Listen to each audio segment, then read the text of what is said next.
Thursday, October 3rd, 2019, Digital Trends Live is about to start. Here are some of the topics we'll be covering on today's show. Microsoft dropped their big hardware release yesterday, and we'll take a closer look at some of the more cutting-edge designs, including the upcoming Surface 2-screen phones and the Surface earbuds. And we've got some great guests joining us today, including Michael Umansky, the co-founder and CEO of Ink. We'll discuss the convergence of AI and creative content publishing. And Tesla, once again in the news, this time in reference to their latest software update, which brings Smart Summon to the masses, which also shockingly may not be going exactly according to plan. And you know him as the Punisher. You know him as Shane Walsh from The Walking Dead, but Jon Bernthal is now the star villain of Ubisoft's Ghosts Recon Breakpoint, and he is going to be on the show today. Yes, Jon Bernthal joining us. You do not want to miss that. All that and more on Digital Trends Live.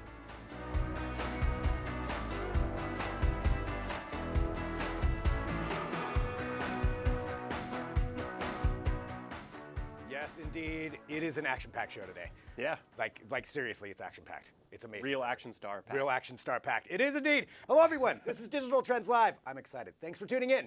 This is our daily show here from Digital Trends, where we bring you the trending tech topics of the day, news, interviews, headlines, discussions, and so much more. All while broadcasting live across a number of different platforms. We're on Periscope, Twitter, Twitch, Facebook, YouTube, LinkedIn Live, Daily Motion, Apple News, 2 different mobile apps. We're on a smart television app, and we're at digitaltrends.com/live. All places that you can find us, and of course, the replays. But why not join live? You can drop in your comments, your questions as we go throughout the show. A lot to cover today, but to start off, I'm Greg Nibbler, joined by Parker Hall. Hello, Parker. Hey, Greg. How you doing? I am doing awesome. Excellent. Well, thank you very much for joining us today. Thanks for having me. Well, let's talk about some news. Yes. And we've got something in particular that you wrote that we're going to discuss here in a second. But let's get into talking about Microsoft once again, and just kind of revisiting a little bit of what we had yesterday. So we talked a lot about it yesterday on the show as it was happening. But now we can kind of dive in. And we're not going to touch on the laptops as much. I wanted to touch on some of the more cutting-edge products, the innovative products that Microsoft came out with. To start off with the Surface phone. Yes. Microsoft going back to the phone well. It's not a phone. Sorry. It is not a phone. It's not a phone. It is a Surface device. Surface device. You can call people on it. Okay. But you can do that on a computer. That's true. Or any device. Oh, okay. So it's a Surface device. It's a Surface device. Surface it's not device. a phone. They're My very fault. adamant. My fault. But yes, it runs Android. It is a really, really cool looking thing. It is. It kind of looks like a little moleskin. Yeah. But, you know, with screens on either side, so they decided to not do the foldable screen right, thing. the foldable screen, and that I feel like there's a bunch of companies that are going to be kind of skipping that side of things. Yeah. Just based off of what happened with Samsung, and thanks Samsung for proving it needs more work, but yeah. Yeah. I mean, well, you think about what you do with dual screens, right? And in a lot of cases, like you're putting an entire window on each screen, which is really helpful Correct. when you want to reference an email and check Definitely. your calendar, or any number of things. I mean, I know I reference articles while writing an article a lot of times. Yeah. So that sort of thing is really awesome on a device like this. I mean, it's like when you have dual monitors when you're sitting at your workstation. Yeah, it's pretty awesome. So yeah, and the cool thing about this phone, it folds over on itself, so it can be double-sided. Yeah. 2 screens. You can flip it in like sort of a horizontal mode and use the bottom. They showed someone using the bottom as a gamepad and the top as the screen for the game. So there's just a lot of cool possibilities. So what about this makes you more excited than with the Samsung Galaxy Fold, like as far as the difference? It's hard to say. You don't know the price yet on it. Yeah. So let's say they both cost gonna be a heinous amount of money, which I'm they're sure going they will. to. Yeah. To me, this is just a little bit more usable. Like it seems like it's really designed for the way I already use my computer, or Gotcha. with the dual screen setup. With the Galaxy Fold, it's like, okay, you're giving me more screen real estate, but I'm still only going to have one app on that screen at a time. Yeah. So it doesn't really, in terms of workflow, it doesn't really benefit me. Like if I have to bounce back, or even do the split screen thing, on one side of the Galaxy Fold, there's a giant teardrop for all the cameras and stuff. Yeah, so it's still not getting the full video screen if that's what you want to do. Yeah, totally. Yeah, I mean, and that's definitely a difference. We did see LG came out with their dual screen phone too, so this does look somewhat like that, and we're expecting that LG will have some more designs coming out. And the Razer we're expecting to come out too, which looks like it might be either a foldable phone or a dual screen phone. Yeah. So we'll have to see where that goes, but I am curious to see opinions. I want to say thanks to everybody who's tuning in live. Hello to Al from Georgia. Hi, Al. Thanks for joining us. And yeah, let us know what you think about that. So that's, again, the Microsoft Surface device. That's not a phone. It's not a phone. It runs Android. Yeah. Still not a phone. Yeah, so there's that. But then there's also taking a look at some of the other things they're going into, and this seems to be a trend with a lot of manufacturers, and it has to do with the earbuds. Yes. And now we have Surface earbuds, and this is why I wanted to reference an article that Parker had up talking about earbuds and why they all look ridiculous. So that's, I think your phrasing was a little bit different than mine, but that's what I want to know what people think about this. Now for me, I've never been a fan, and this is just personal, I'm not even gonna, we'll get into the actual sound quality. I've never really been a fan of the golf tee. Yeah, the golf tee, AirPods? the toothbrush tip, as the, you know, all the memes of the people with like the Oral-B toothbrush tips in their ears. Yeah. Like AirPods. Yeah, that, to me, I don't like that design, but clearly I'm in the minority because there's a lot of people that have those, and they're great earpods. But if we're just talking design, I almost like these Microsoft ones better. Really? Yeah. Okay. See, and this is where I want to get Parker's opinion. See, I think that was telling right there. So really? there's this trend in earbuds, right? Where, and I think a lot of it follows after AirPods, where Apple realized that they had a very distinctive looking earbud, and when they made it wireless, also sort of enabled by the fact that they needed a place to put the batteries. Yeah. At the time, it was really hard to make technology that compact, so they were like, well, we'll just make them look like our normal earbuds. And what they ended up creating was this product that has this visual, because it's so large in your ear, it just draws everyone's eyes to it. And so they sort of created like this walking billboard. And it seems like a lot of other manufacturers, like Microsoft, are trying to do that too, with what they would call innovative designs and what I would call like stupid, not ergonomic, really like gaudy designs. Yeah. And so the new Surface Buds look like, I think I described them as like cheap gauges you'd buy at Hot Topic. Like they kind of make you look like you're going to the Warped Tour. All right, I can kind of see that. Like there's no way to look like you're not, you know, there's no way to be discreet when you're wearing a giant white like gauge in your ear. See, but I almost prefer that, knowing that somebody is wearing them rather than not being able to see them. I guess, but I mean, also like you got to think about ergonomics. I mean, like they're big and they bounce around, and I mean, I haven't tried on the Surface Buds yet, but a lot of these other earbuds that have these big exterior sections, they fall out. They make you look like Frankenstein a little bit when you're walking around, and they're just not very. It doesn't seem like they really thought about the wearing experience as much as, you know, making sure everyone knows you're wearing them. And we're taking a look at some of Parker's these are the Bose earbud modeling photos that he has. This is from his personal collection. These are this is what my private stock. This is private stock that we're getting to see, exclusive. But yeah, so with all these different designs, what design do you think would be the best? So the one up on screen right now is one that I think the design really seemed to lean towards ergonomics and comfort and, you know, ease of use rather than being flashy. These are the one more stylish. Okay.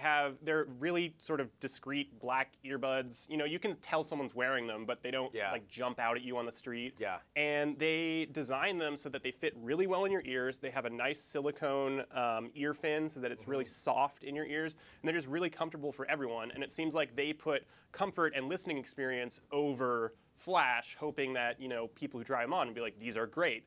And it's true. I mean, I think that we've been calling them our favorite true wireless earbuds for pretty much this entire year.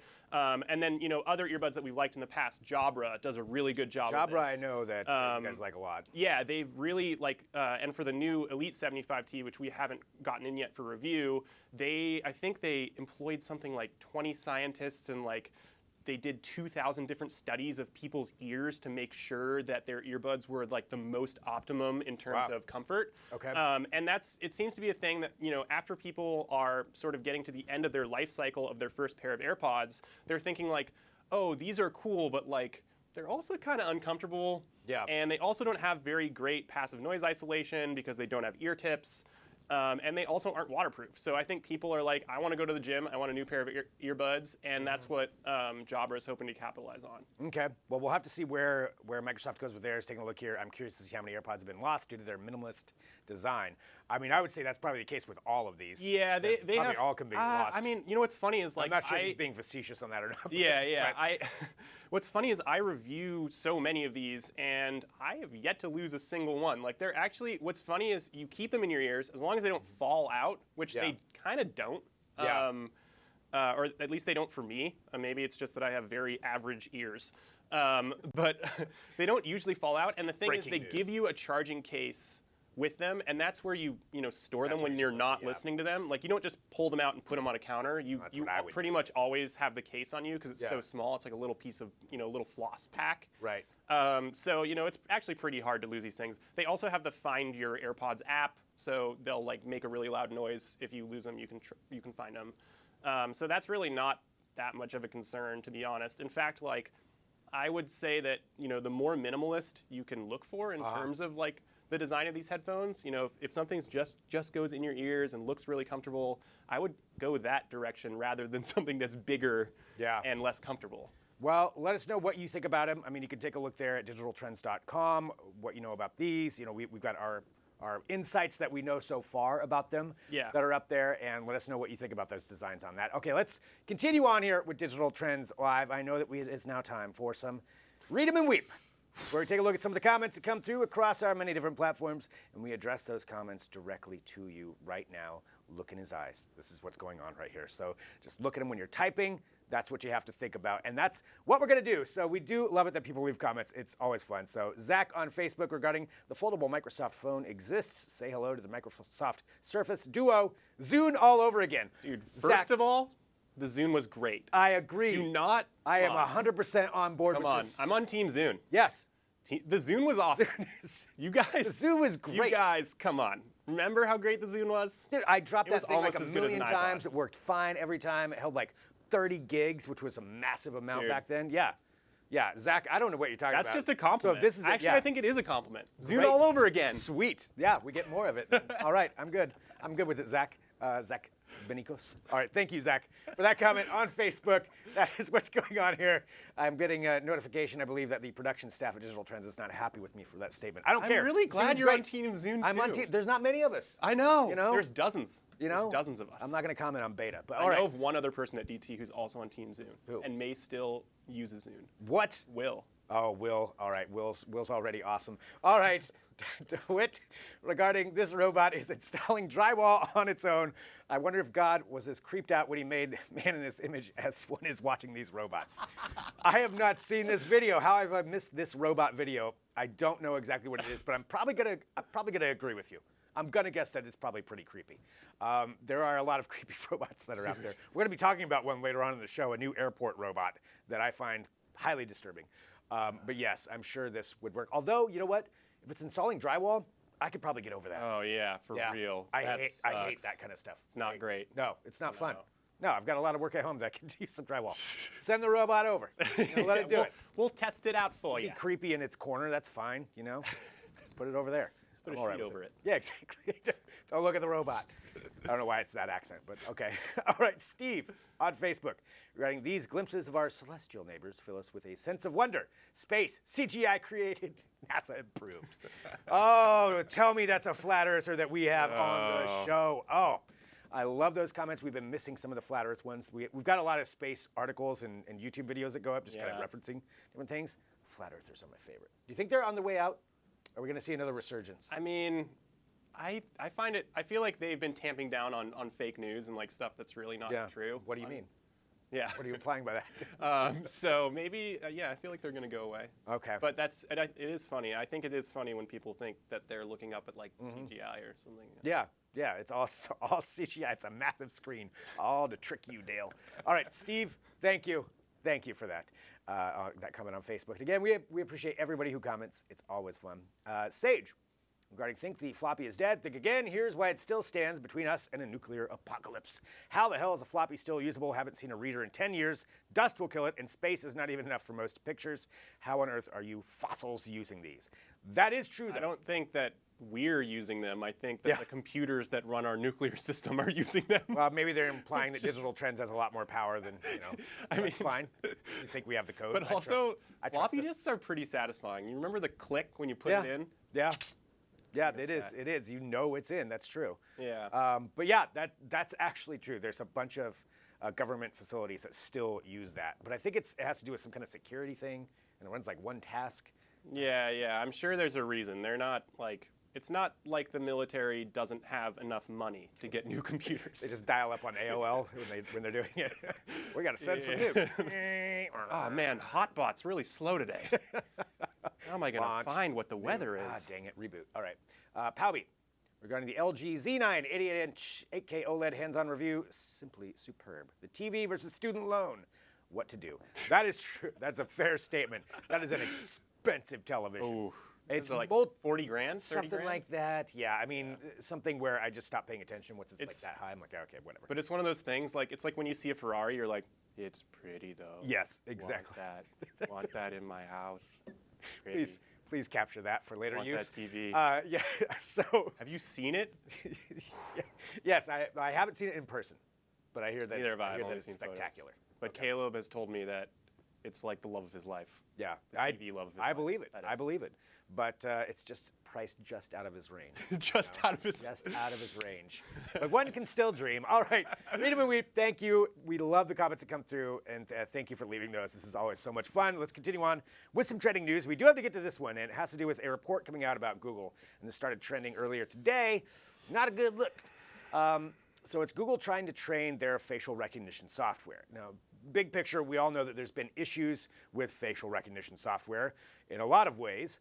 And a lot of that has to do with the fact that, I mean, let's just be honest, it was trained for a lot of times using white people. Yeah. And that doesn't work so well when it's not a white person that it's scanning. And we saw some issues that happened with, I think it was the California legislature, where they scanned in the faces of, I don't know exactly how many, 250 we'll say, and there was a certain percentage that came back where they were like, no, this is a criminal, because it misidentified them, because their facial recognition software is so bad. So Google's been going out. Yeah, so Google's like, we need to solve this problem, and then they do it this way. Yeah, so they went out and they were on the streets and at different places trying to scam people and offering a $5 Starbucks card, which in theory, if they just said, yeah, we want to scan your face, here's $5, and that's how they said it, okay. I mean, I don't see a big problem with that, either do it or not. But instead, the reports are coming in that they had this third-party organization doing it, and it got real creepy and sneaky real quick, to where they were telling people, and these are, again, some of the reports, this is coming from the New York Daily News, that Google workers known as TVCs, which I guess that's a term that they use for, what is it? Temporary vendor and contractors, which, by the way, outnumber normal Google employees by like a lot. True. They're really not into the whole benefits thing. Yeah. And so this third-party company, Randstad, was working through them, and they were apparently going out and specifically targeting events. They even went so far as to go to the BET Awards. Again, this is the report. And then were not being honest about what they were doing. And they would tell people that, oh, try out this app and just look at it. When they would ask, oh, are you recording a video? Their response was supposed to be, oh, it's not really. And then just turn around and walk away. It's not really a video because it's a photo. Yeah. That's how they get you. Yeah, I mean, it's definitely not looking like they're targeting homeless people, too. Yeah. Like, they were giving homeless people these gift cards. Yeah, it's not a good look on how to. It's not great. I mean, especially in this day and age when we want companies to be forthright. We know every company has privacy or security issues, and then on top of that, how they're utilizing our data. There's huge concerns for consumer privacy. This is not the way to go about it. No. Just be honest. You're offering $5. There's enough people that would do it anyway. Just for honest. real. Be straight up. Just stand outside of Starbucks. Yeah. Be like, hey, let me scan your face for $5. It's getting scanned everywhere anyway. I'm going to give you $5. Okay. Yeah, for real. Yeah. How many times have you not been paid for that? Right. Yeah. Right now, probably. So that's what the report is coming on about with Google. So that's a trending story. I'm sure we're going to be seeing more about it. But again, kind of that bigger picture of how we're going to manage all of this data, how we're going to train facial recognition software, when is it actually going to be something that we can utilize, especially law enforcement. There's all kinds of issues when it comes to that, and it's just not ready, according to all reports that we've seen. And that's my opinion anyway. And yeah, you can read more about this at digitaltrends.com. Let us know what you think about that. Continuing on, something else trending.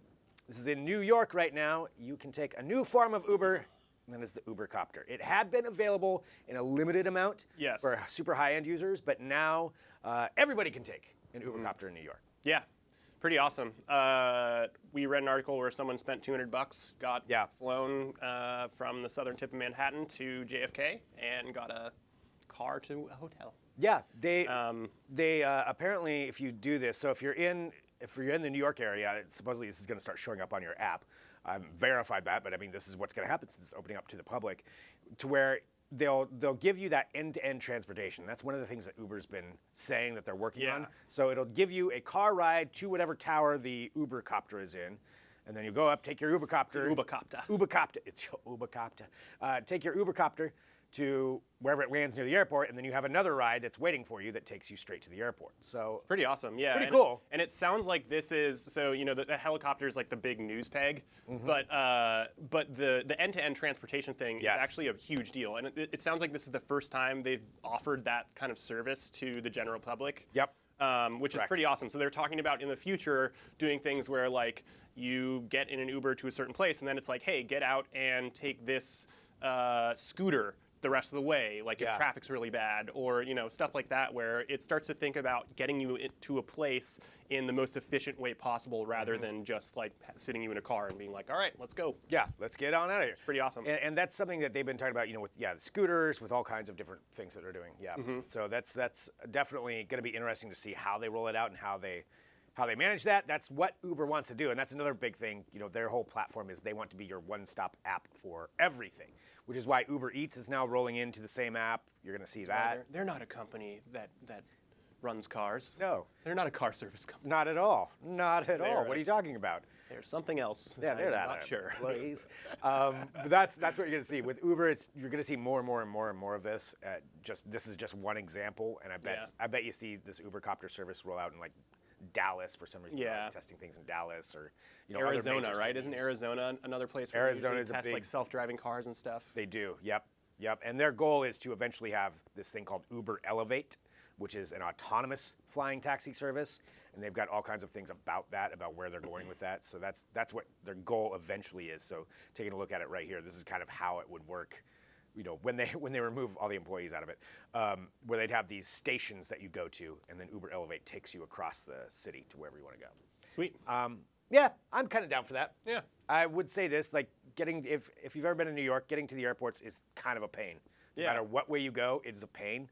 And I don't know if I'm ready to spend $200 worth of a pain.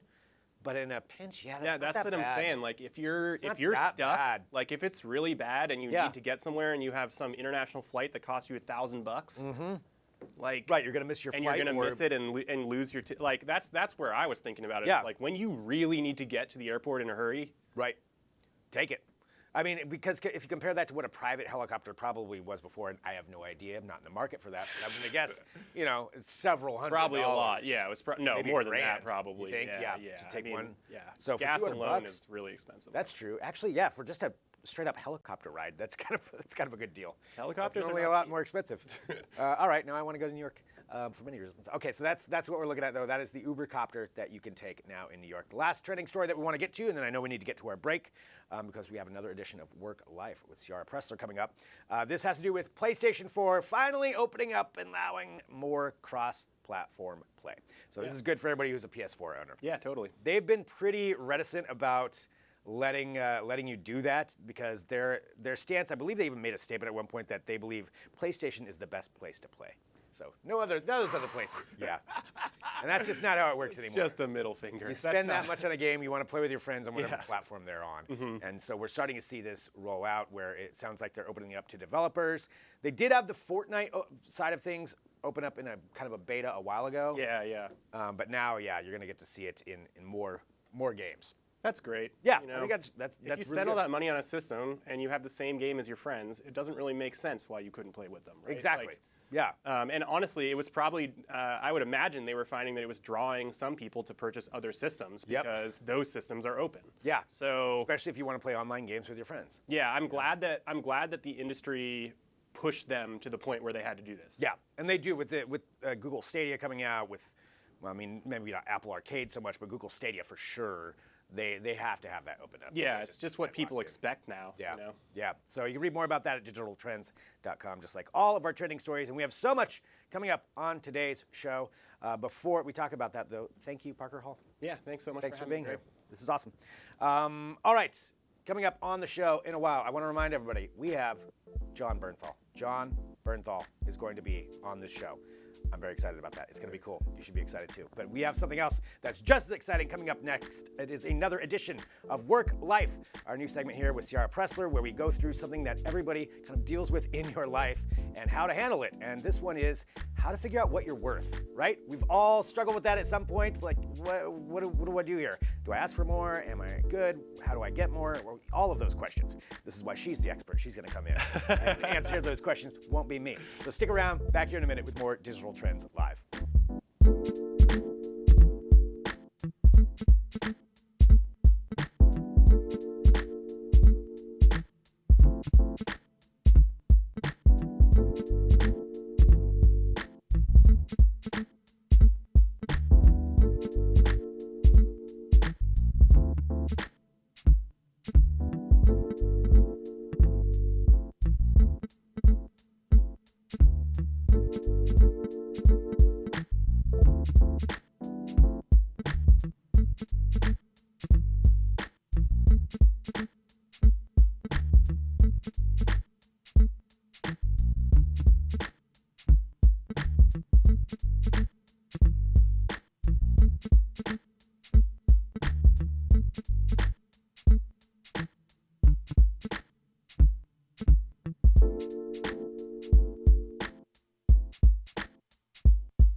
Welcome back to Digital Trends Live. Thank you for joining us. Drop in your comments, your questions, whatever you want to bring up throughout the show. I'm Greg Nibbler. It's now time for Work Life with Ciara Pressler. Hello. Hi. How's it going?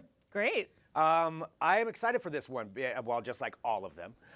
Everyone's my favorite one. But this segment in particular, I feel like is something that so many people can relate to. Yes. That struggle with this. And it's figuring out what you're worth. Oh my goodness, we all struggle with this. So hard. Yes, whether you are self-employed, run your own business, or have a job, you got to negotiate your price. Yeah. Yeah, and it can feel super gross, but if you have a few pro tips, it will go much more smoothly, and you're going to have to keep doing it over and over again throughout your career, so it's better to master it now. Better to set it up from the beginning. Well, we've got a video here that just kind of demonstrates a little bit of that. So let's go ahead and roll that, and then we'll come back through and walk through some of these steps that you can utilize.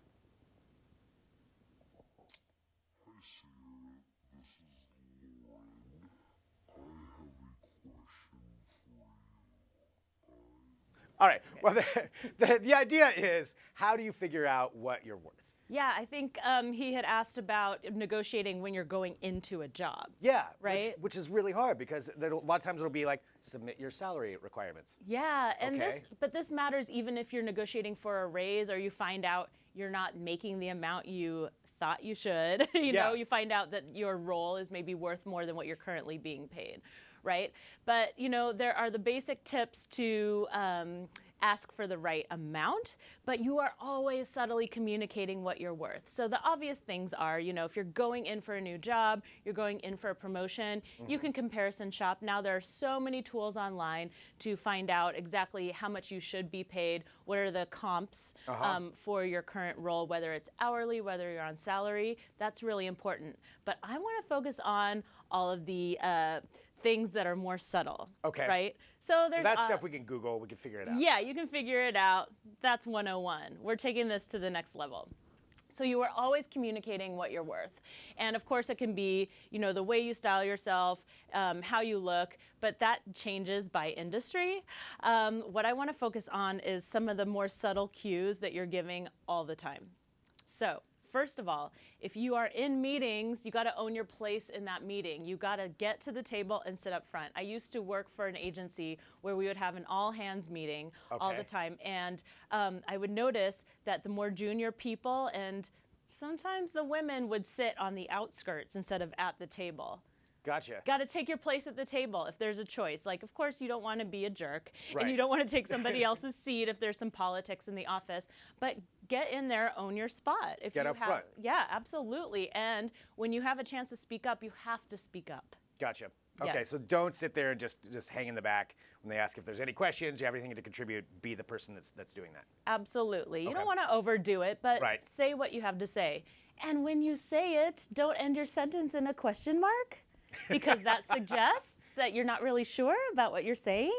So you want to end your sentences with a period, Gotcha. because that tells people that you are confident and that what your opinion is something they should seriously consider. Okay. Yeah. I think that's really great advice for anybody, because that applies no matter what situation you're in. I mean, Absolutely. No matter where you're at. Yes, and you want to be careful about the tone of your voice, because it's easy to go into baby voice if you if you want to be soft I don't about know how what you're many saying. times I go into baby voice during Yeah, the day, but Greg, I mean, it's a big problem. We've been wanting to talk to you about it. I notice it a lot in customer. This is the intervention. It's a big problem in customer service positions, because sure. we think we're being nice by having a high voice, but Right. actually you're just giving people permission to walk all over you. Let's stop That is doing that. great advice, because it's true. And I've been in customer service jobs before Yeah. in my life, and yeah, you think like, okay, yeah, if you're just like, oh, I'm just going to be very calm. And Yeah. You know, it's like, no, that's not actually solving anybody's problem. Yes, you can say the exact same sentence with a baby voice and a question mark at the end of it.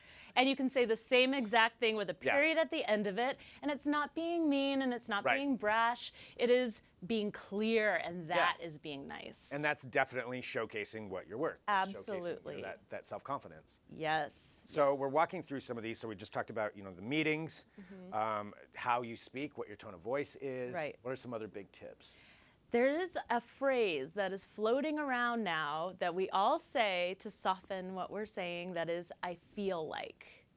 Yes. And this is a way Yes. of speaking our truths, and that is so great. But let's leave that in our personal life, right? Yeah. If you are stating facts or making a suggestion and owning your value, you don't need to say I feel like when you're stating facts. Okay. Yeah. So just be straight up. This Yeah. is what I think. It's not something you feel, it's something you recommend. Gotcha. It's something you found through your research. It's something based on your experience that people should know and take to heart. So when you say I feel like, you're couching that statement and giving them permission to dismiss it. Okay. Yeah. That is, again, great advice. This is why we have this segment here. Ciara's in here to help us out. So going on with that. So speaking up. What about other people, like as far as, I know this was something that you had brought up, like taking credit and making sure that your work is recognized, that it's your work. Yeah, you cannot assume that everybody sees the great work that you're doing. You have to spell it out for them. So especially if you're going in for that review, or it's time to negotiate a renewal of a contract, or you're pitching a client to continue working with you, bring them the list. This Okay. is everything I've done. This is how much money I've saved the company. Yeah. And so therefore I should be paid some of that money, Right. because everything you're doing is providing value, and you can actually apply dollars to that amount. So you can take a list of like, here's all the things that I do during the day. This is what this dollar amount is. This is, an estimate, and try to figure out the monetary value. You don't even have to go that granular. You might Okay. take broad strokes, like this project, in the course of this big project I did over several months or over the year, I saved the company this much money. Okay. I created these relationships that brought in this new money. And even if it's not a direct dollar amount, if you are taking away stress from your boss or from your client, there's a real value there. For sure. Yeah, that definitely has a monetary value. So keep track of those things that you're doing. And say it clearly, restate it back to them. Just don't assume that they're seeing everything that you're doing. Yeah. If you can put it together, put it on a one-sheet presentation, or just state it, it's so much more clear, and people can't argue with it. I think that's great, because I feel like that's something that a lot of people overlook, to just assume everybody knows everything that you're doing. Yes, it's But so they true. don't. You have to you have shout to go in yourself there. out. Yeah. Absolutely. Great advice. Yeah. What's one more thing, and then we'll talk about where everybody can get a lot more information. Yes, owning your time. That's a tough one. Boundaries, yes, having boundaries. It is Yeah. really hard. I've had to really work on this, but saying, for example, if you're a consultant or you do some advising or coaching like I do, saying to people, no, you can't pick my brain. Yeah, right. That's what I get paid to do. That's what pays my rent. Yeah. You know, my landlord doesn't take cappuccinos for. Right. So I appreciate you buying me coffee, but my landlord doesn't take that for rent, unfortunately. So true. Yes. When they start to, I'll be doing great. But but putting boundaries on your time, like these are the hours where I answer email. These are the hours when I'm in the office. To the degree that you can.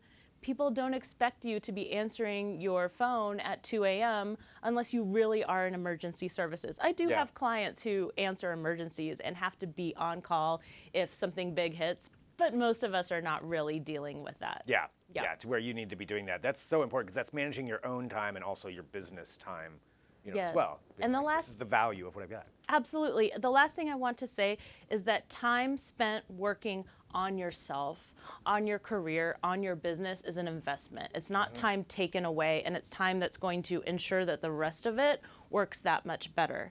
So especially if you're self-employed, if you have a business, you have got to carve out at least an hour a week, if not more, to work on the big picture, on your skills, to restore your energy so that you can show up that much better. You've got to protect that. It's the most important time that you have. See, and it's doing something good for yourself, because sometimes there's that feeling, it's like, oh no, I'm just being lazy right now, so I'm not doing that. But no, it's hard. actually matters. It's really hard, but it's really important. This is why we have you here to help walk us through this. Ciara, for everybody who's watching, where can they go find out more information about you and everything that you're doing? Absolutely. We have more pro tips on how to do this and so much more at pregamemagazine.com. You can follow Pregame Mag on Insta and on Twitter, and I am on both of those at The Mayoress, and I am always giving you my best pro tips, so follow and find out. There you go. Ciara, thank you so much. You're so welcome. Always awesome, and thank you to everybody who's joining us live. We have so much coming up. Jon Bernthal is going to be on the show, but coming up next we have Real News, going through some trailers for some movies that are coming out this weekend and kind of analyzing those, so a lot to talk about. We're broadcasting live. Drop in your comments, your questions. Coming back here in a minute with more Digital Trends Live.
Hi, I'm Erin Keeney. And I'm Riley Wynn. And this is Real News, the show that helps you decide what movies deserve your money at the box office this weekend. Well, first, the Oscar buzz surrounding this next film is at a fever pitch. Let's take a look at Todd Phillips' Joker. Is this a joke to you?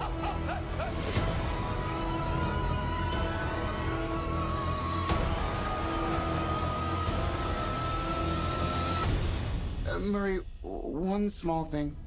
Yeah. When you bring me out, can you introduce me as Joker?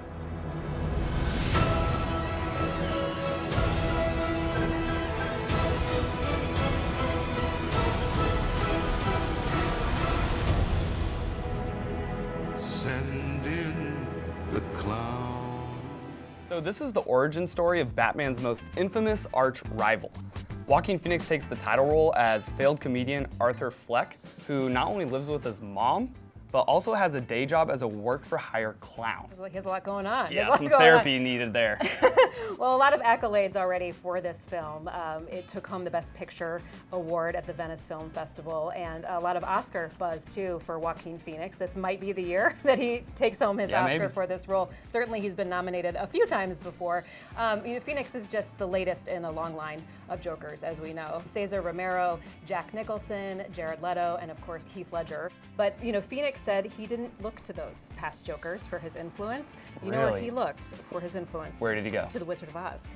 Yeah, to the Yellow Brick Road. Yeah, so his biggest influence, he said, for this film was Ray Bolger, who of course played the Scarecrow in The Wizard of Oz. He watched a lot of his performances in other films and other routines that he did to get some of these mannerisms down, which I think is so cool. Yeah, it's been really interesting to see Joaquin Phoenix's career evolve over the years. I remember first seeing him in Space Camp, which I loved, and then Parenthood, and then of course playing Johnny Cash in Walk the Line. He was Oscar nominated for that. The mockumentary I'm Still Here, and then of course in the film Her, which is a little more recent. So he's had quite an evolution so far, and Phoenix is no stranger to the strange, and he kind of likes to play these slightly off characters, but I do think that Joker, this is going to be his most deranged role yet. The R rating on this film is not to be taken lightly. Do not bring your kids to this. It is rated R. Bring someone who's of age, 17 and over. But critics are still saying that this is tour de force for Joaquin Phoenix, and I'm going to see it, and I can't wait to see it. But if you want to learn more about the film, go over to digitaltrends.com. Joker hits theaters this weekend. So Riley, speaking of major transformations, Will Smith's rejuvenating transformation in this next film is going to blow your mind. Yeah. Let's take a first look at Gemini Man. Who is he?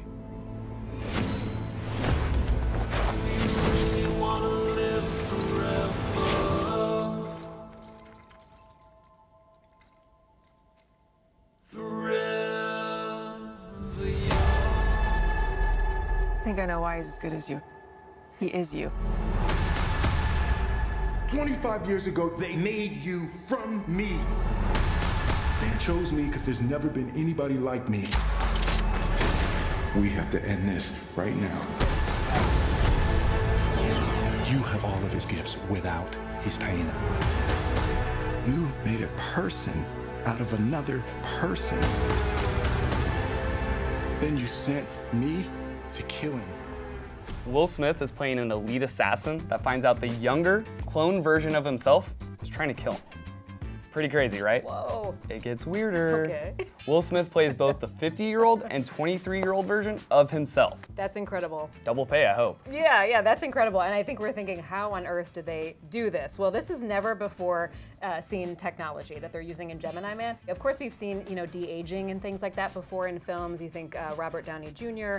in Captain America, Civil War. Yep. Some of the de-aging there are more of like a gimmicky thing. This is the first completely digital creation. So on set, Will Smith would wear this helmet and cameras, and they had a mold of his face where they'd put tiny black dots, on his face to monitor every minute detail and expression in his face. And then the computer could regenerate that way the details of his face, all of his expressions through this avatar. Wow. Yeah. The artists, of course, among a lot of their research and studying like all of his movements on set, 50-year-old Will Smith, they're studying his movements, but they had to do the deep dive into the 90s. Will Smith in his 20s. So a lot of these artists researching, of course, Fresh Prince of Bel-Air. There you go. I mean, could you imagine, though, I was thinking, could you imagine if that was your job? Pretty awesome. Just sit down and watch hundreds of hours of Fresh Prince of Bel-Air. So I think I was a researcher on this film. Like years ago, I didn't even know it. So I don't need pay. I just need a credit. Maybe there you go. A shout just out a credit on it's the no film. big deal. Well, it's really crazy that Will Smith now has a 23-year-old version of himself to play in his movies. He can really just let himself go. Stop going to the gym. Let that dad bod come into fruition, Yes, it would be so freeing. Yeah, so it would freeing. be so nice. If you were an actor in Hollywood and you had a 23-year-old clone of yourself, that would be incredible. Yeah, and so Ang Lee, the director of this film, has had this idea for a long time, but the timing just hasn't worked out yet. But finally, the technology has caught up with his vision, and this technology could change the way we film movies, the way we watch movies. It's really exciting. Yeah, oh, absolutely. And I am a big Ang Lee fan as a director, and he is always known for, I feel like, having a vision that is years ahead. Of course, we know him from Crouching Tiger, Hidden Dragon. He took home the Best Director Oscar for Brokeback Mountain. And yeah, he just had to wait, like you said, for the technology to catch up with this idea that he's been kicking around Hollywood for a very, very long time. Well, recently, at one of the film's early previews, one of the premieres, he asked the audience, please just take a leap of faith. That was his ask. Just take a leap of faith with this film. You're ready to jump? I'm ready to You're jump. Ready to I'm jump. ready to You jump. are ready to I'm ready to jump. jump. Okay, well, I'm ready to jump too. And if you are ready to jump, Gemini Man hits theaters October 11th. And last but definitely not least, go to digitaltrends.com to check out Riley's 5 reasons to see Zombieland Double Tap. Now, it has limos, Gatling guns, a little vintage Woody Harrelson. Need I say more? So go to digitaltrends.com and check out Zombieland Double Tap in theaters October 18th. If you're going to see one movie this weekend, make it Joker. You can get your tickets in advance at Fandango. Thanks so much for watching Real News. We'll see you again right here next week. And now we leave you with the trailer for Zombieland Double Tap. Enjoy.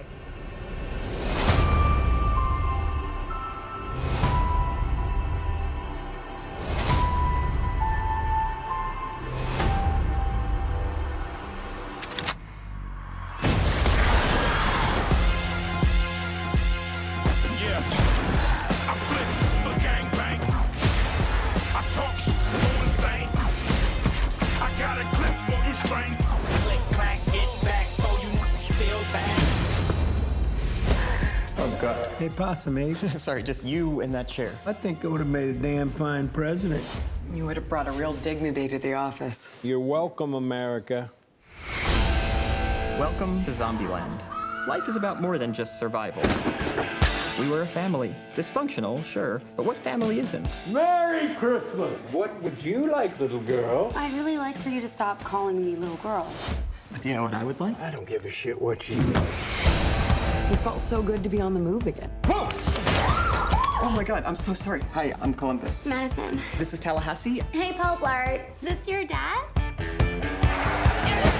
Oh, whoopsie. I forgot the seatbelt rule. Oh, so she knows the rules? I told her just a few of them. 73. Are there more? You're cute. I like it. My sister is gone. She picked up a boy. He's from Berkeley. Berkeley! You don't have weed, do you? Do I look like the type of person that would have weed? I'm sorry. Boom! Yeah? I have nothing against hippies. I just want to beat the shit out of them. We're gonna go get her. We ride it, dog. Start talking. You first. Oh, my name's Tallahassee.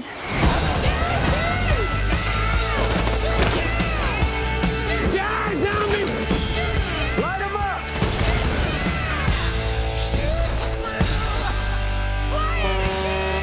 No! That's my ride! Oh, my apologies, little Elvis. Okay, is it me or does he kind of remind you of... I don't like you. At all. I think you double parked.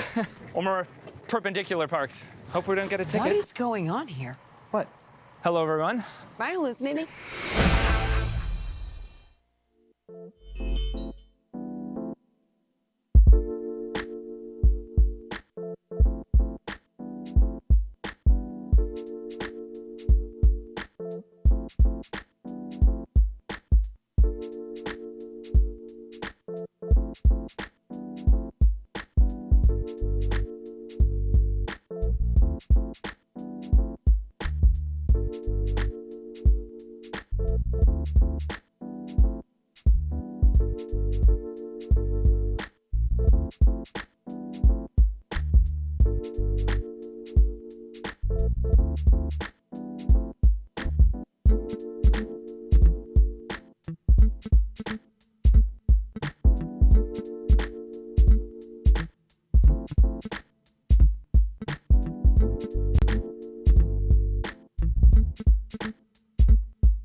Welcome back to Digital Trends Live. Thank you, everyone, for joining us. We broadcast live here every single weekday, 9 a.m. Pacific, noon Eastern, bringing you tech headlines, news, interviews, discussions, all of this. We're broadcasting live, so thanks for joining us. And we want to talk about right now the intersection of AI and content creation and how this all works. We have a great guest joining us right now. We have Michael Umansky, co-founder and CEO of Inc. Michael, thanks for joining us.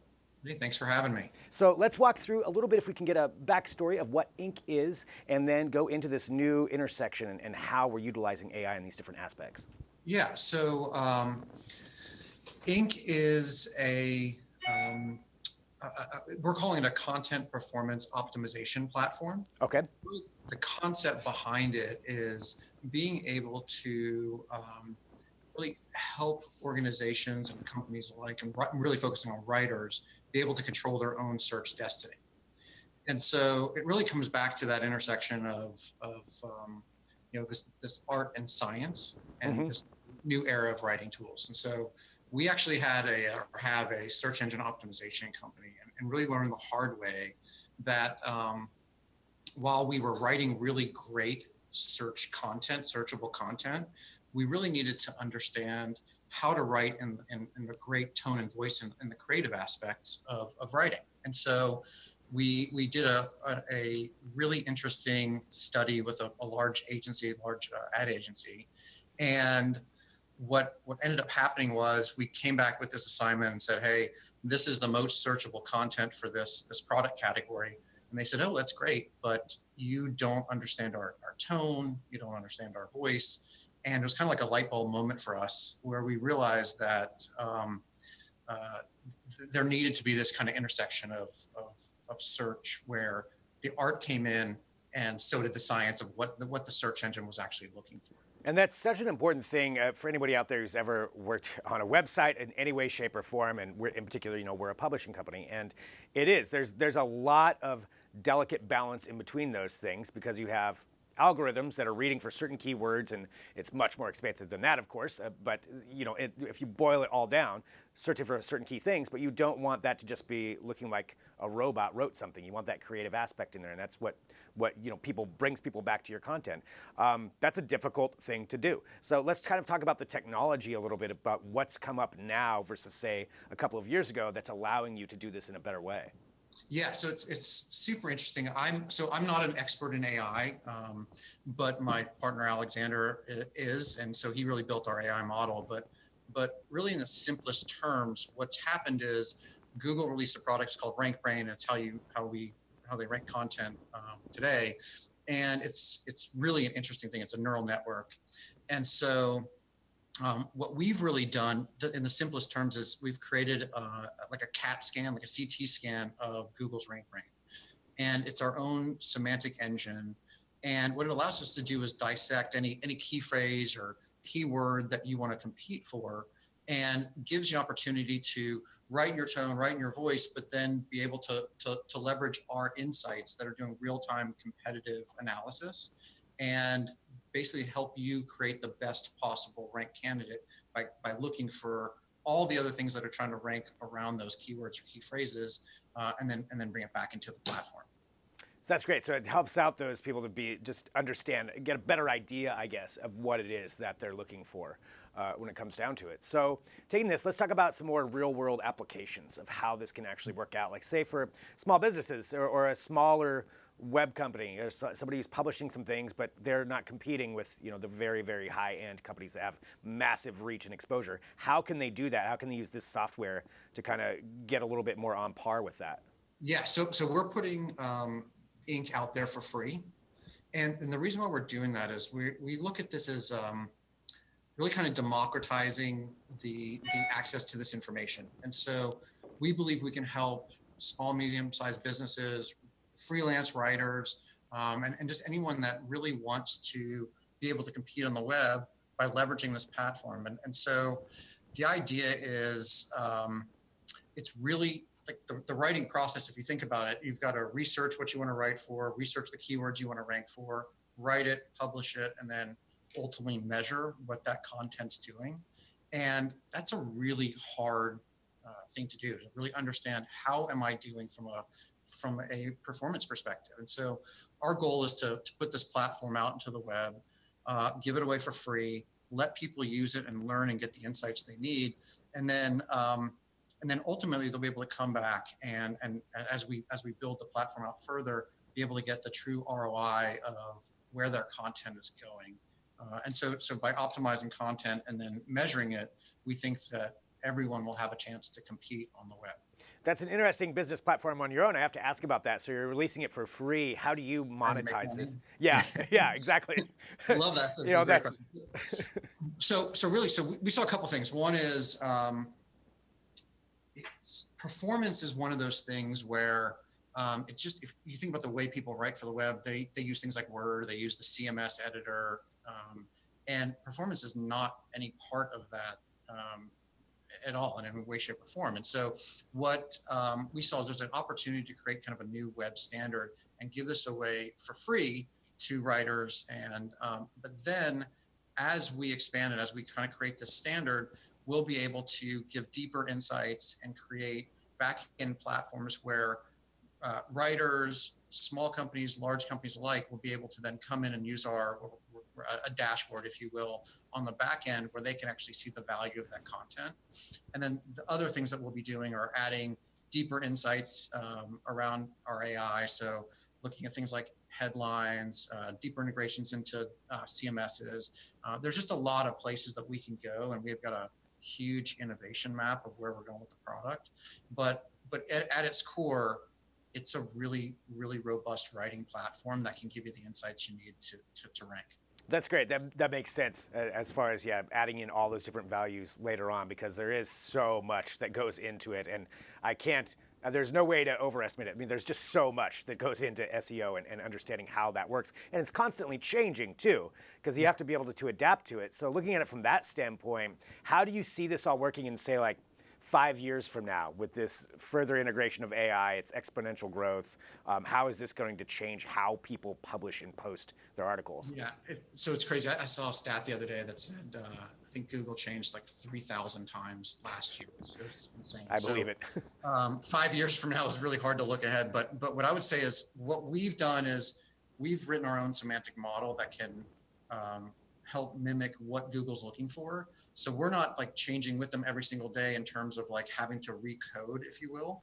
Our AI just kind of follows what their AI is looking for. And we look at it as we're helping to make the web better by allowing writers to have better insights of what the machine's really looking for, or what the black box of search is looking for.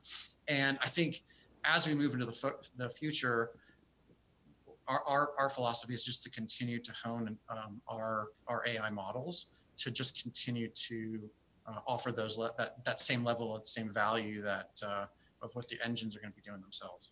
So that's great. So just kind of follow along, and that way somebody can use your product but still be up to date with what's going on.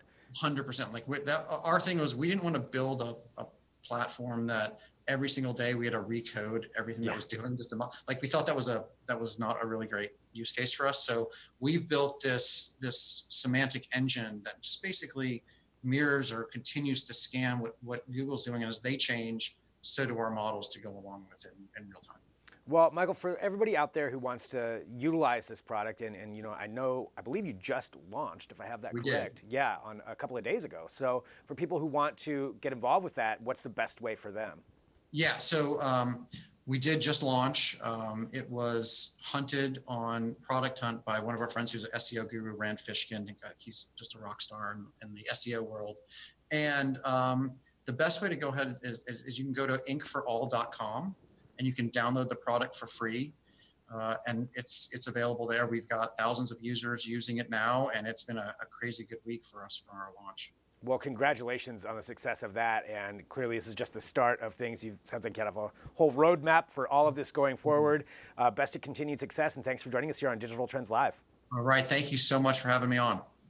All right, so that really interesting seeing how that all works, and if you've ever been on any side of publishing anything on the web, that is important stuff. It changes all the time. It's hard to stay on top of that. It takes huge teams to do that. And so it sounds like that's what Ink is doing for you. So definitely check that out. And we've got a lot coming up here on Digital Trends Live.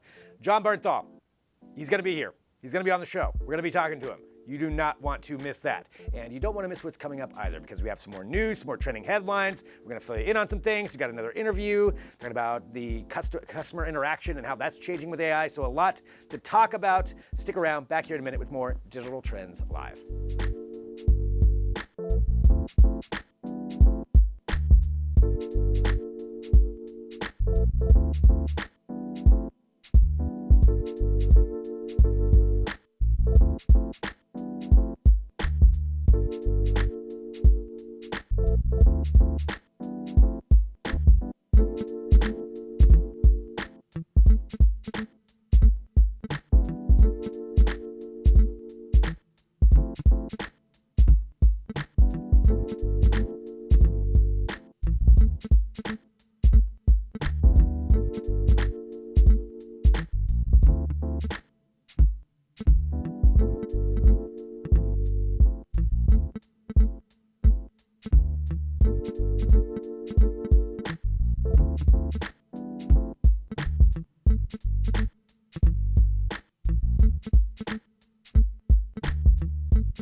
Welcome back to Digital Trends Live. Thanks for joining us. I'm Greg Nibbler. Appreciate it. Hit that subscribe button. That way you get the notification when we do go live. We've got a lot of great stuff coming up, and I just want to say it again. Jon Bernthal going to be joining the show, talking about Ghost, Recon, Breakpoint, all that and more coming up. But let's talk about some other trending news right now to keep you up to date on that. And we're going to robots. So this is something that you may have seen in some airports around the world, but I think you're going to be seeing it a lot more, and that's what we're kind of looking at with this right now at the Istanbul airport. And this is a huge airport worldwide. I mean, it's one of the biggest in the world. They have just released the robots upon the people. So these are customer service robots that are going to be out there in Istanbul that are going to be rolling around that people are going to be able to interact with, and you'll be able to ask questions with them. You'll be able to ask where your flight is. You'll be able to talk about, ask directions, ask where a restaurant is. That's what they look like. Now they look nice and cute. You know, I'm sure that's what people are going to say.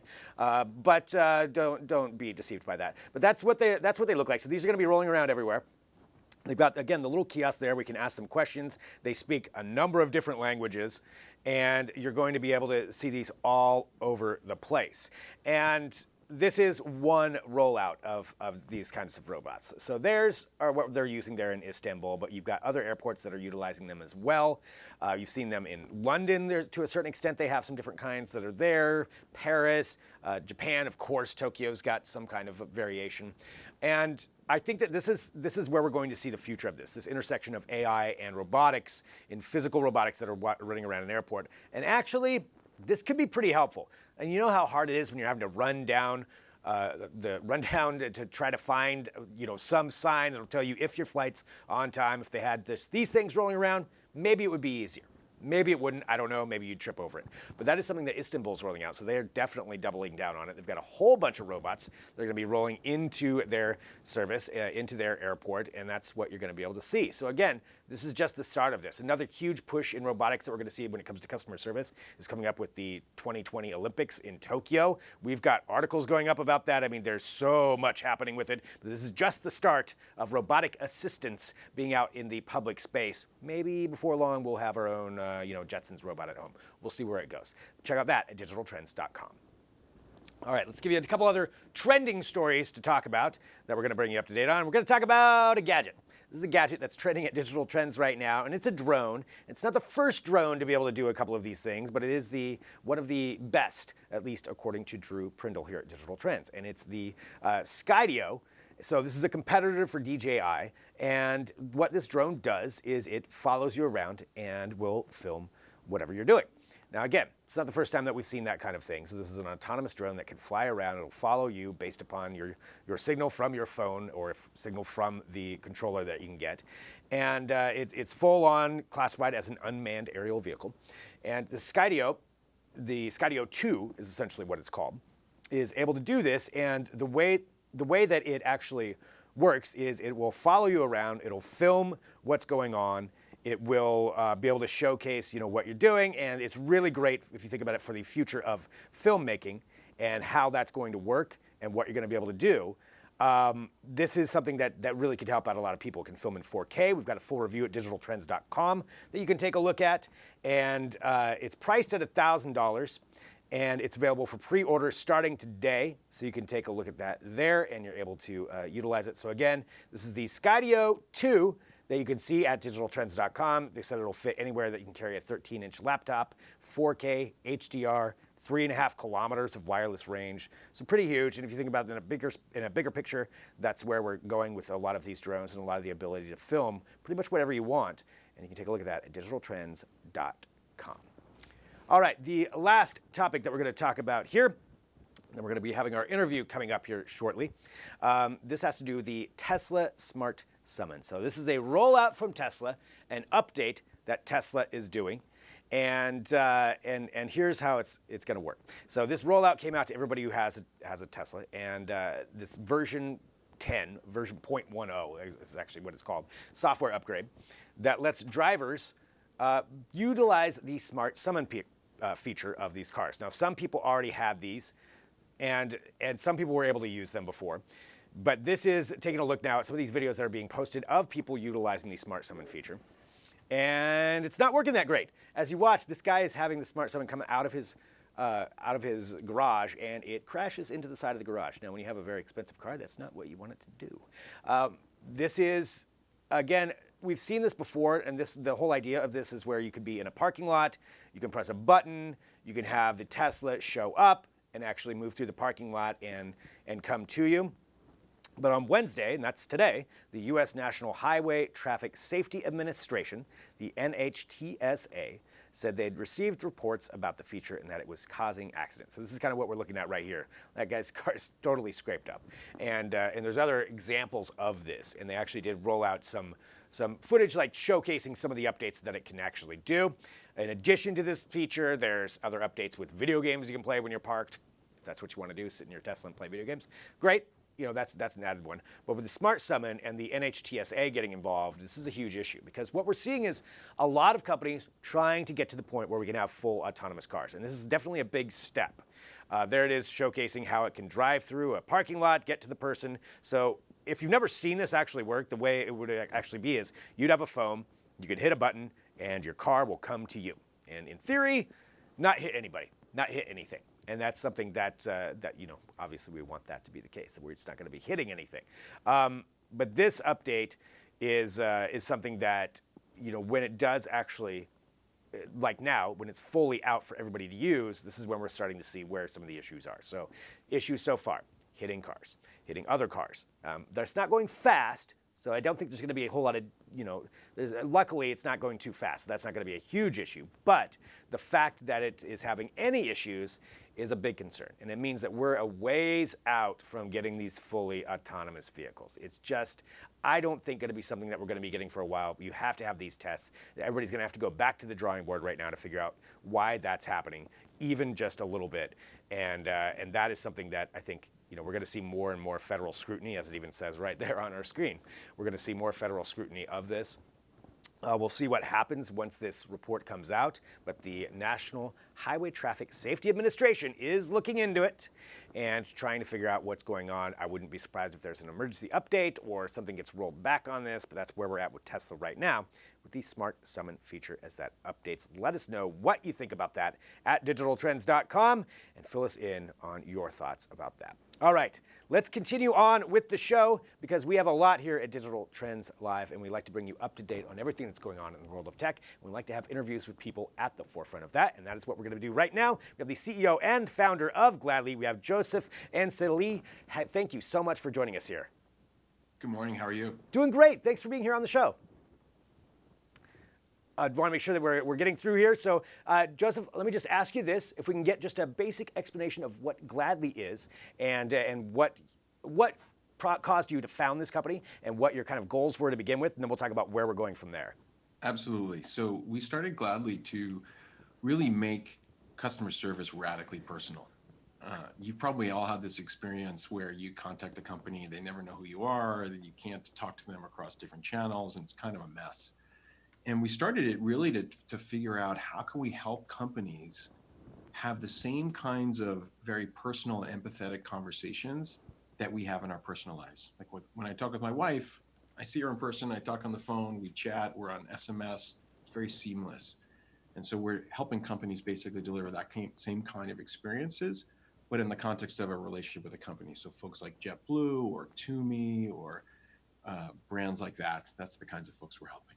Nice. Well, and we've seen the customer service experience change so much over the last few years, and how people want to interact, how they do interact, how companies are trying to change to that. Can we talk about that as a broader experience as well, of what customers want?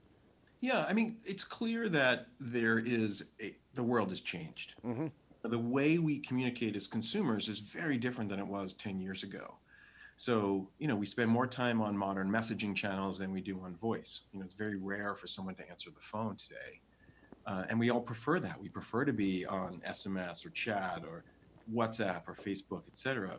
And so what we're trying to do is really enable that to be very seamless. And I'll give you a concrete example. Great. So when we went live with Toomey, so Toomey's one of the premier, luggage and travel companies. And the very first day they went live, they started supporting SMS. And one of their customer service reps called out to a customer to let them know that their bag had been repaired and was being shipped back. The customer didn't know it was Toomey calling, and they saw there on their iPhone that they could send a text message back to this number. So they clicked it and said, sorry, I can't talk right now. This customer service rep gets this messaging gladly while they're leaving a voicemail and says, well, what do I do? And we said, just send him a text message back. Sent the customer a text message, said, hey, left your voicemail. Your bag should be back in the next 2 days. It's all repaired, all good to go. Customer responded back immediately. Wow, that's amazing. Thank you so much. Those are the kinds of experiences that we expect to have, and that's what we empower and deliver. Definitely. I mean, I could say for myself personally, if I don't recognize a phone number, I'm not going to answer it because we're so used to all the spam calls. Just like, yeah, it'll go to voicemail, then we'll check it then. So these other ways to interact are so important. I mean, and again, you go to a website, you want to figure out how you can get through to somebody immediately or get through to some kind of customer service rather than walking through the rigmarole of doing that. So let's talk about some of those other ways that companies can interact and enhance that customer experience. Yeah, I mean, one of the things that we also want to enable is not only that I can use messaging channels, but whatever makes sense in that moment, I want people to know me.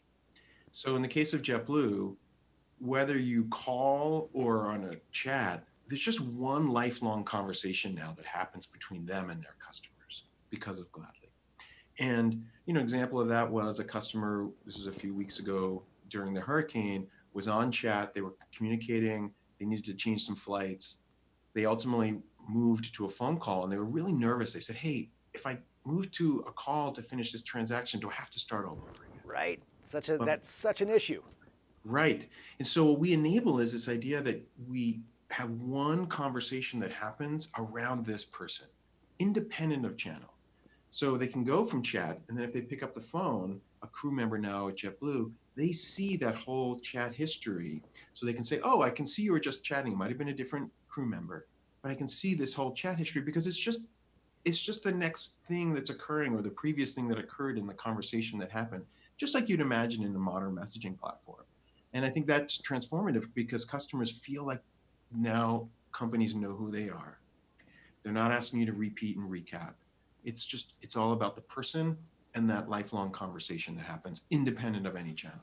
I would think for, looking at it from a company standpoint, I want to look a little more on the customer side too, but looking from a company standpoint, that loyalty, that brand loyalty that companies really want, I would think that this would help out tremendously because certainly when I've had bad customer experiences, I mean, I've switched phone carriers because of multiple, and I'm sure I'm not alone in that, or cable companies. I'm sure this is probably something that they would want in the end is for everybody to have a good experience. How does that play into brand loyalty? Absolutely does. I mean, the benefits of the companies that have been using Gladly, the benefits they get are, number one, it does help improve their just efficiency of running their customer support. But that's nice. But then the added benefit is that they're delivering better service because they have more time, capacity, knowledge, understanding of who these people are. Because it's not about delivering a ticketing system. Who wants to be treated like a ticket or a case number? Nobody. Mm-hmm. Want to be treated like a person and a relationship. Right. And so that ultimately drives not only improved customer sat, which drives more loyalty, but also they're changing the way they think about contact centers and actually using them as revenue centers because they know who you are. They can actually, deliver more services, upsell, cross-sell, those sorts of things. And it happens very naturally. And it's changing the way people think about customer support. It's no longer a cost center, it's a revenue center. We like to say that customer service is actually the new marketing. There's some stats. We have a customer expectation survey we do every year. And 75% of the people say they decide to continue to purchase or engage with a company because of customer service versus only 25% for marketing. So if you think about that, the value of a customer long-term is just way more once you have them, and it's easier to retain them if you deliver great service. How do you feel about the infusion of artificial intelligence into that, arsenal of customer service tools? Yeah, that's a great question. I mean, I think we want to avoid what happened with the IVR. If you remember, like in the old days of the IVR, like all of a sudden people added all this stuff and we all just hit 0. We wanted to talk to somebody. So what we're trying to do with machine learning and artificial intelligence is, one, we want to first make the agents, the customer service representatives, more effective. So things like suggesting answers and content to them. We can look and see, hey, what is this customer asking?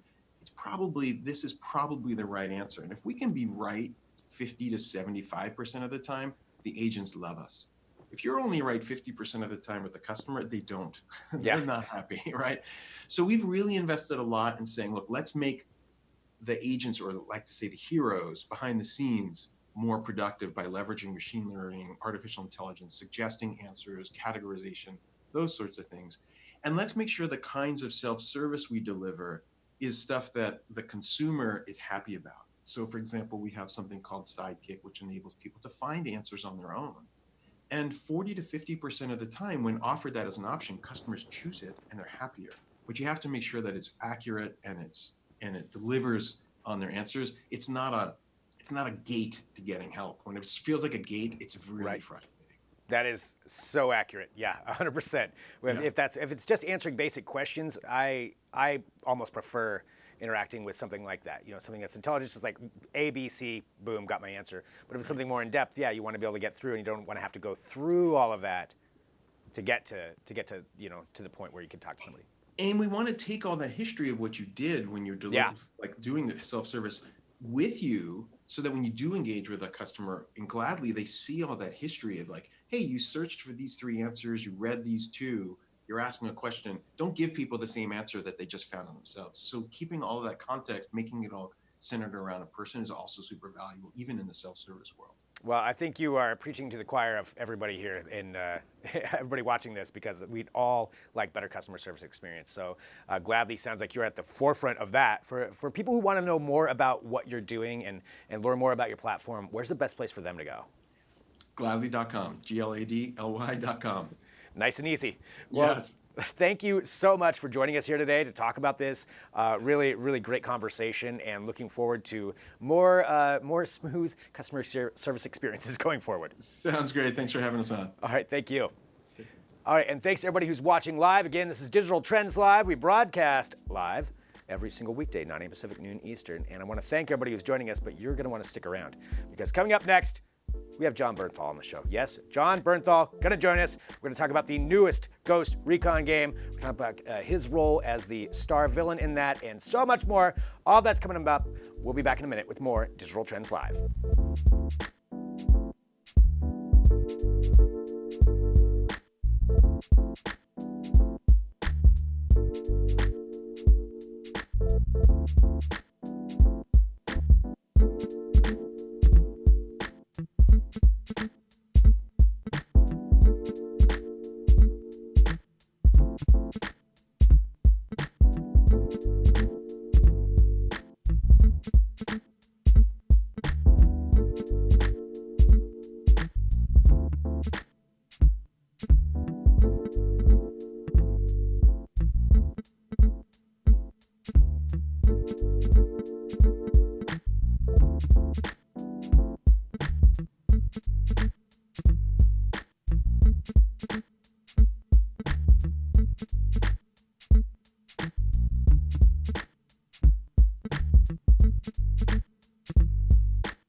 Welcome back to Digital Trends Live. Again, thank you everyone for joining us. I'm Greg Nibbler. Join us here every single weekday.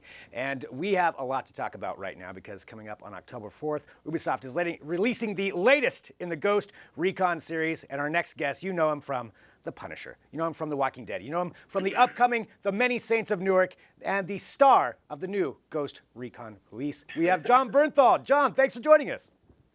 How you doing? Thanks for having me. Doing good, and we have so much to talk about with this. Excited to have you on the show. I wanted to see if you can walk us through a little bit of a backstory about this character that you're playing. Well, look, Cole Walker is, he was a ghost himself. I think he gets disillusioned with sort of standards and protocols of being a ghost, and I think he thinks that kind of the moral compass of the procedures that the ghosts go through sort of holds him back and affects sort of his ability to complete the mission at hand. And he thinks sort of in the world that they're in that there's no time for those sort of for having a moral compass or the sort of procedures that are in place. He thinks that they hold him back. So he starts this new group, the Wolves, that accomplishes the task by any means necessary. What is it like for you, just as an actor, going from researching roles for like The Punisher or Shane Walsh or any of those other ones, but going into this and playing in particular a character in a video game? What's the process like? Is it different? Well, no, I mean, look, I think a character is a character. You know what excited me about this right off the jump was the quality of writing. The stuff that I had to do in this game was written by combat vet, and I really appreciated that and respected that. There were special forces, technical advisors on set at all times, helping me not just with the way that I hold a weapon or move or talk, but getting into sort of the feelings that are behind the scenes, and they were there to provide support and insight. And I think any time that you get to work hand in hand with the vet and when they're generous enough to sort of open up about their experiences, that's something that you have to treasure. And that is one of the things I'm most grateful for in my career is the vets that I've gotten to work with. And I have deep respect for Ubisoft that they tried to, tackle that in this way and that they really strive towards authenticity. That's something I really appreciate. I think that's a huge part of it too, which is what makes these games so great, is that authenticity factor. I feel like that's what a lot of people want. And training with the special forces, I have to ask, I mean, that's, like you said, an incredible honor. What's one of the neatest things that you learned while doing that? Well, again, I mean, aside from just, the physical training, which, I get, is amazing and unbelievably valuable, and the weapons and the protocol and all those things. Again, I think if ever, no matter what you do, if you ever get the opportunity to really sit down with vets, tip of the spear guys who have really been through it, and they open up to you about their experience, it's just an unbelievable blessing. And again, it's something that I just really cherish. So that was the best part. And now, just like many others that I've gotten to work with over the years now, Emile Dubon is the Green Beret who I work closest with on this. He's become, an unbelievably close friend. So that's by far, I mean, I always think in this business, it's the people that you meet along the way that's the best part of it. And, making a new friend, there's nothing better than that. Talking about the authenticity and going off of that, talking about the accuracy of the game, the graphics are incredible. And I know that you went through a really extensive motion picture or motion capture process for that. I wanted to ask about what that process is like and what it's like seeing your full likeness on screen when it's all done.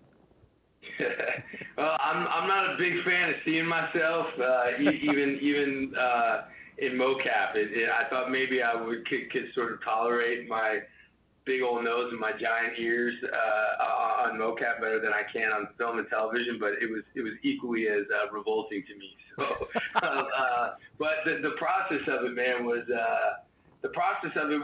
really interesting. I was staggered. I was blown away by the technicians.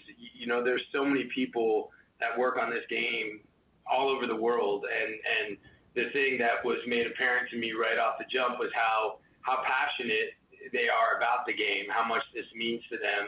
And I'm a huge junkie for passion. I only want to work on things that are driven from people who really care about them. And there's no question how much this game means to the people that make it across the board. I know so little about like computers and tech stuff. I'm kind of a monkey, and I was really blown away by what these folks can do, and it was great to sort of like not understand any of it and be in great hands.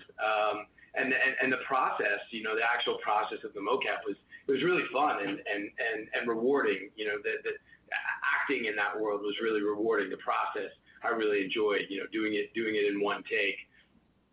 Doing it in a room with 800 cameras, so you don't go in for standard coverage. I thought that was a really fun and rewarding and challenging way to do the kind of work that I normally do.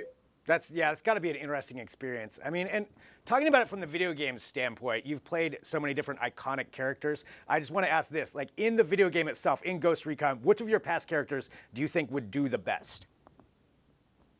Oh man, look, I always would say put money on Frank Castle, man. I think Frank would feel right at home in this world. I think he would hand out a good can of ass whooping in this world for sure. Yeah, I'd have to agree on that. That's pretty safe bet. Mm-hmm. Well, talking about all of these. You've played so many iconic characters in the past, but we see so many different video games being made into movies or franchises, and there's a lot of rich stories in there. Is there any classic video game character that you would ever consider playing in an actual role? Oh man, classic video games. I don't know, would I make a good Pac-Man? I don't know. I feel like, I've been playing with the kids is Mike Tyson's Punch-Out, Little Mac. I mean, he's really small, but that would be really cool, I think, Little Mac, as his rise up through the ranks. I really dug that game, Castlevania. I mean, I'm old school, probably aging myself here, but, that's sort of the limits of my video game knowledge. But, I guess that's the best I can do for you on that one. Oh, I think Castlevania would be perfect. That's got to happen. Yeah. Somebody's got to be getting that done right now. Right. Well, going with that, like talking about some past games, what was your favorite game as a kid? Was it Castlevania or Pac-Man or something else? I like Galaga, man. I really like Galaga, and I still, if I see it at the old school Galaga in arcade, it's hard for me to pass that one by. I'm still very much into that. Well, and I agree. Galaga is awesome. I still love that one. Right? Yeah, it's a classic. I feel like that's one that's never going to go away. It doesn't even matter. You mentioned aging yourself. I feel like everybody can still enjoy it. Looking 100%. at it, looking at it from this, I did want to ask just a couple of questions about tech too, and especially since you travel all over the world. You're filming all over the place. You're constantly on the go. What is the one piece of tech that you can't live without? One piece of tech. If it's a phone or. Yeah, I mean, I take my phone. Obviously, sadly, I try to tell my kids that there was a time in which we could actually do things, without a phone. But it seems harder and harder. But I do think the most important thing is the weather. The weather app on your phone.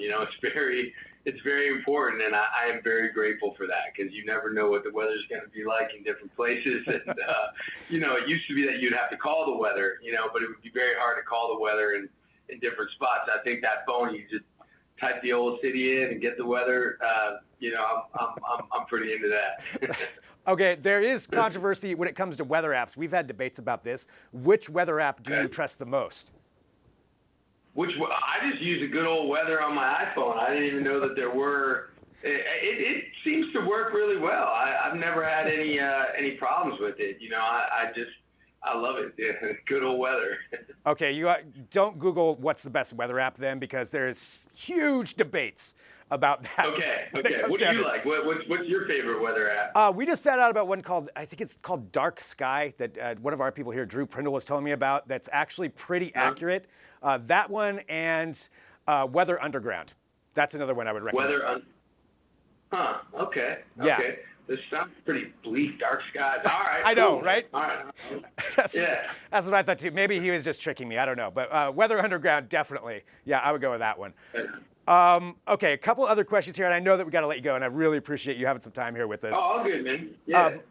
When it comes, going back to The Walking Dead, and with your amazing role in that, iconic character, and we're just seeing now, we just heard that there's going to be another series, a third one set in the Walking Dead universe. Just wanted to see if you had any thoughts about it, about the expansion of that universe, and where you think it could go. Look, never underestimate, the power of that series and those folks. My best friends in the world are still the people that I made Walking Dead with. Norman and Andy and Sarah and Steven and Scott, man, rest in peace, Melissa and Jeffrey DeMont. I mean, it was such a beautiful family, Rooker, everybody, and I know that the family sort of went on, and there's something really magical and really special that happened in those woods in Georgia, 10 years ago, and it changed all of our lives, and not just like in a career way. I just think that like this family was sort of birthed, and we all just love each other. There's something just so special about it, and I believe in it. And I think it really taps into this question that we all secretly kind of ask ourselves. What would we do if you strip off the veneer and the comfort of everyday life and had to go out there and survive?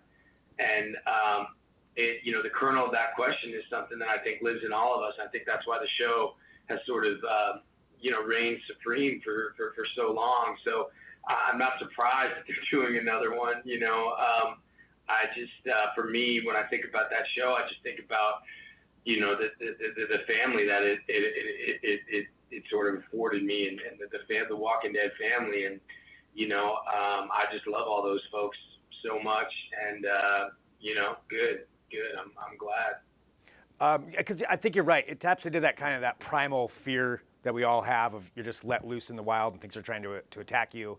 But then that going back to that family side of things and those characters that they developed. So yeah, I'm looking forward to seeing it. I will definitely check out what the new spinoff is. One final thing that I wanted to ask you, because I am a huge Sopranos fan, and I know that you're in the Many Saints of Newark. Is there anything you can tell us about what to expect with that when it comes out? No, I can't really say anything about that. Fair enough. I had to ask. Yeah, That's it. It's David Chase, man. It's David Chase. It's an unbelievable honor to be a part of it. It was, in my opinion, the greatest television show in history. I agree. It was an unbelievable honor to do it with Michael Gandolfini. This was such a personal and, in my opinion, kind of heroic journey of his. To play a younger version of the role that his father played. And I believe in him. I love him. I love Mr. Chase.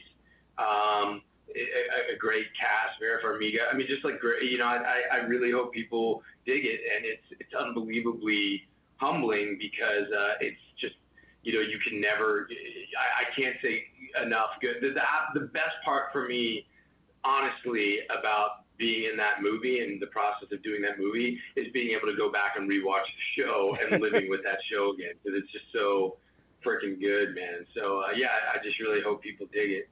Well, I can't wait for that, and I can't wait to play Ghost Recon Breakpoint. And I want to say thank you so much for joining us too. Any final thing that you want to give to fans for playing this game that they should expect? I just think you guys are going to be blown away. I'm really excited for you, and walking the streets in New York, I know there's a lot of people on the streets who are really excited, and that's awesome.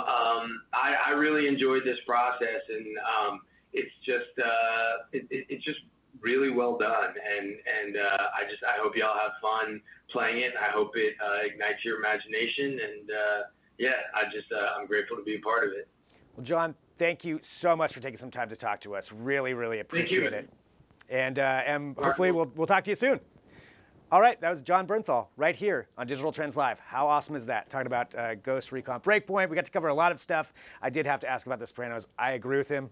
Best series of all time, but we can all debate that another time.